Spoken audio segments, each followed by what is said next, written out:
It's 11 minutes to 2. This is The Other Side of Midnight. Now, last week, Miles Selleck, who is not slow at jumping on our soapbox to have a rant about various peoples, had a go at students.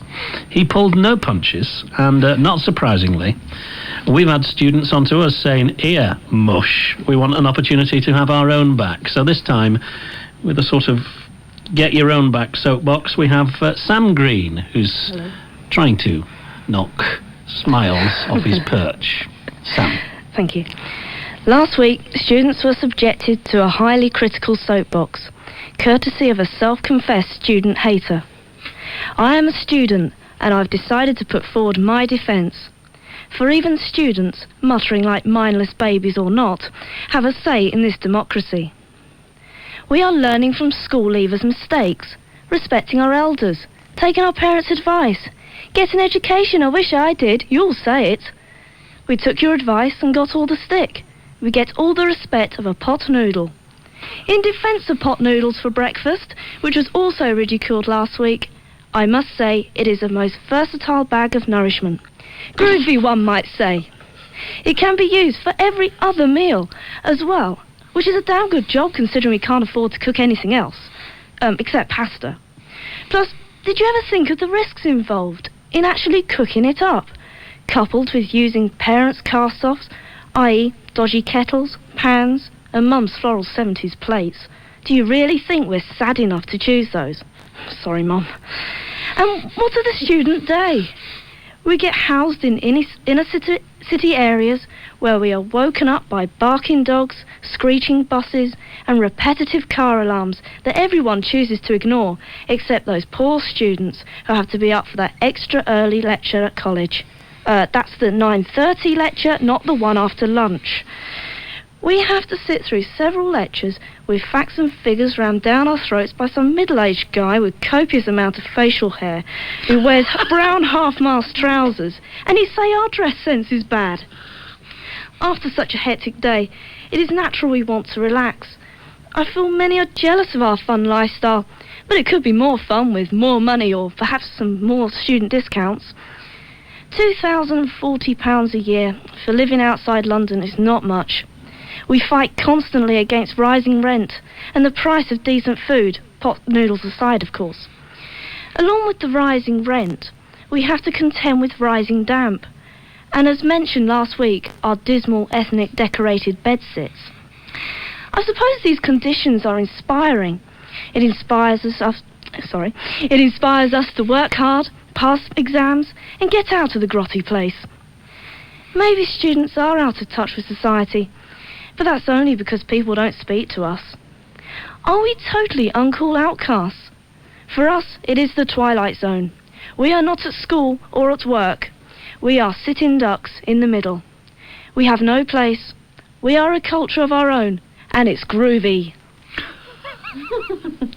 I'll take your word for it, Sam. Thank you very much indeed. I'd rather think that he's also unrepentant. Pleasures only afforded to the young or Robert Maxwell. But hell, now I have a second opportunity, and believe me, I'd take it. If only I hadn't already graduated. Very good. Mature student Carl Emery on the soapbox. More on the soapbox next week, no doubt. A couple of students have joined us, and one who's a very mature student as well, who's often the producer of this programme. So Peter, Martin and Chris flicking through one or two of the headlines and stories in the papers. Lean forward, gladiators. Come into the ring. Tell us what you have on the papers.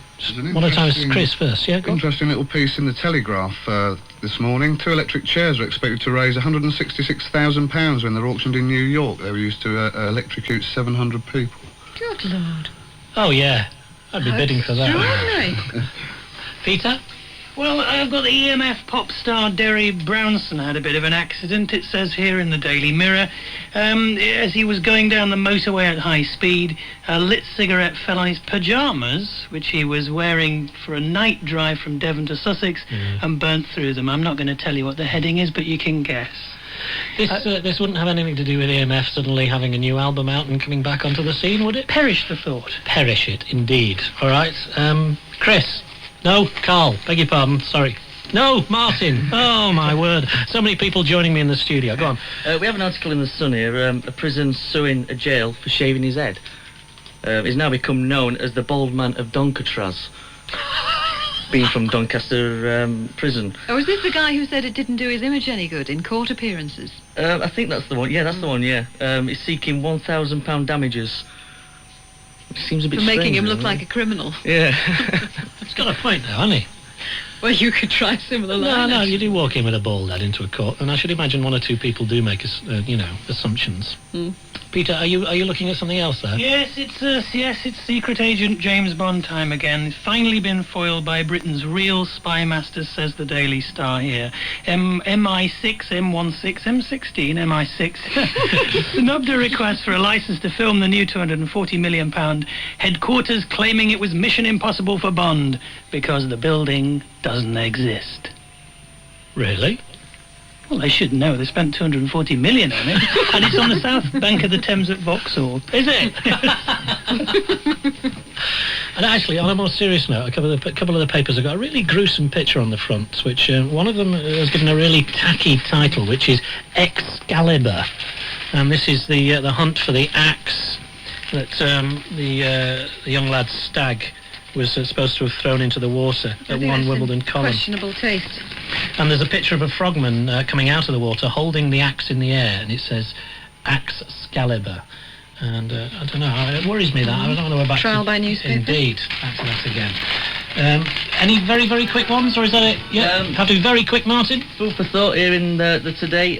Chips will come in strawberry and caramel flavours when the new Park Foods factory opens in Merseyside. Not in my house. Not at all. All right. Thank you very much, everyone who took part in the programme. Thank you to Linda McDermott, who presented the programme with me. The Other Side of Midnight is a Barraclough Carey North production on 909 and 693 medium wave. This is Radio 5 Live. See you next week. Bye.